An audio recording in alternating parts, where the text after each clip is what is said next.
In this video, we're going to look at streaming devices for 2021. We're going to cover streaming devices that are in 4K and also ones that are not, are just in high def.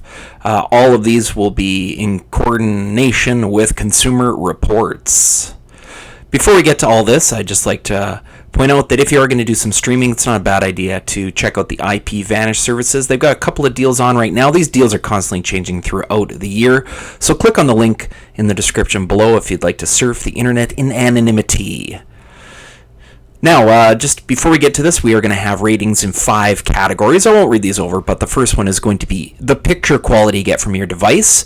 Will be rated in excellent, very good, good, and fair. And in terms of excellence, 5 out of 5, and fair is down to 2 out of 5. And there were no 1 out of 5s in any of our ratings coming up. The 5 categories we're covering will also include the features for your device, how easy it is for everyday use, how easily it will connect to your internet and Wi-Fi and all that,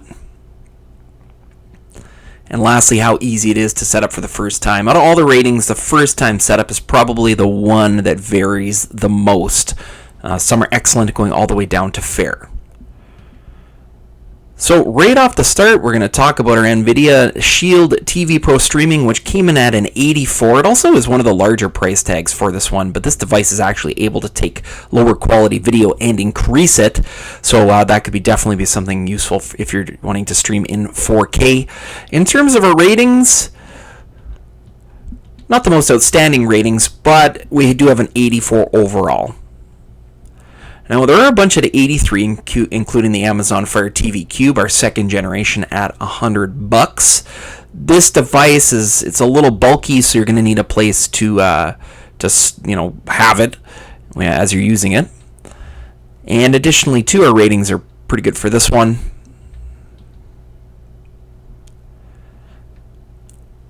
There's also another Cube too, the Amazon FireTV Cube. $100, rated as an 83, and also some similar setup ratings. So you actually have a couple of different options there for your Amazon Cubes. Our first entry for Roku of many is the Roku Ultra 2018. These probably are getting a little harder to find. They're around $50. And some good ratings as well.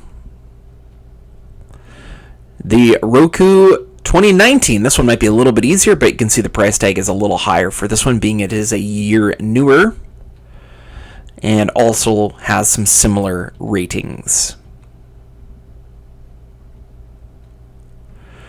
And the NVIDIA Shield TV streaming device, this one is rated as an 82. Again, it's a more expensive option, but I guess if you're truly serious about your streaming, you can check out one of the 2 devices they provide that make our list. We have another Roku. This one, again, is a little bulkier. It's not one of the ones that you plug into the back of your TV. An odd price range there for this particular streaming device. But if you've got the space to set this one up, the Roku is a good option. We've got the Amazon Fire TV Stick. This one, it's a giant picture I've got on here, but it actually is a very good value, and it's just one that you plug into the back of your TV. Essentially makes any TV into a smart TV like they all do. And this one has some top-notch ratings as well. 81, a Roku 4 streaming media device. A little more pricey than some of our previous options as well.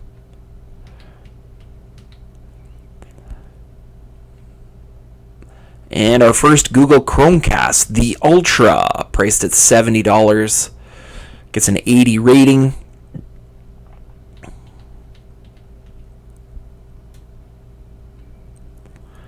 And another Roku, this is our 2020 streaming device. And again, this one's a little more expensive, but does rate up as an 80, which is good.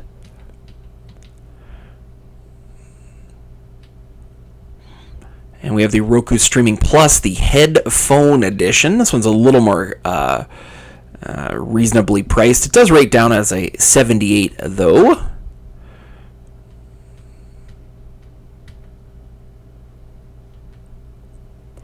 And we have another Amazon Fire TV stick. And there we go. This one is much more affordable than any of the. This is probably the cheapest option that we've seen yet here.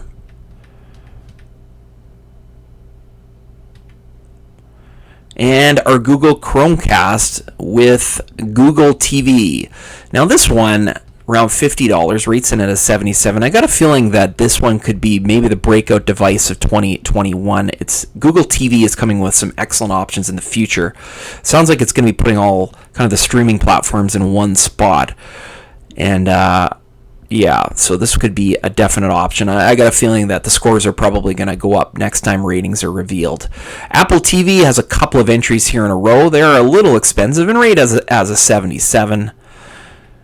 And of course, Apple are sometimes hard to add, almost impossible to add your third-party streamings. But like I said, we also have the 64 that makes this list as well. So you got the two options. I guess depends on the size and space you require. Very similar rating scorecard though. Another Roku Streaming Plus stick. This one's a little bit cheaper. Rates in as a 77. You can see on the controller itself, it's got buttons like Netflix and Sling and Hulu, so you can jump right to them, which is nice and convenient. And much like the other Rokus, has some good scores. The first time setup is not the best though, so beware of that. We've got the Mi Box S. This one is a 77, reasonably priced as well. This one might take some time to ship in though from wherever country it's coming from. And the Roku Plus 2018 version, again, probably getting a little more difficult to find. Good scores though. And the TiVo Streaming 4K. This one is our lowest rated of the 4K options, but reasonably priced as well. Now, on to the devices that do not stream in 4K. And it's not the worst thing ever. I mean, there's not a lot of 4K options unless you're paying for the real to brid. We've got the Roku Premium here. You'll notice the prices are a lot more reasonably priced here. But our scores are lower too for these ones that are just full HD with the 1080p. And maybe that's good enough for you. I mean, you need to not only have a 4K TV to use the 4K ones, but you're also going to need the 4K service, which in the future will be big. Now can be a little bit difficult. The Google Chromecast, we got our third generation one. Again, this one just plugs into the back of your TV like a lot of the smaller ones do.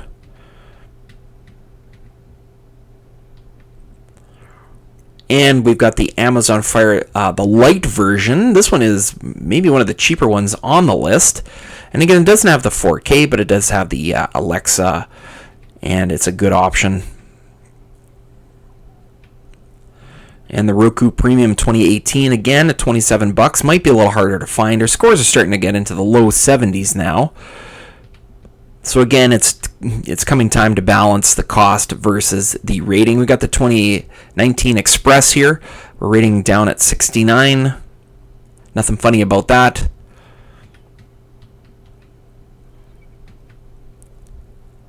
And now my final recommendation after compiling what is most cost effective and best for overall ratings, I would have to say would be the Amazon Fire TV stick.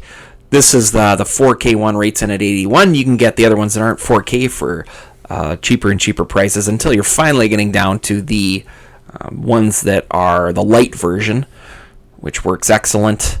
So there are your ratings.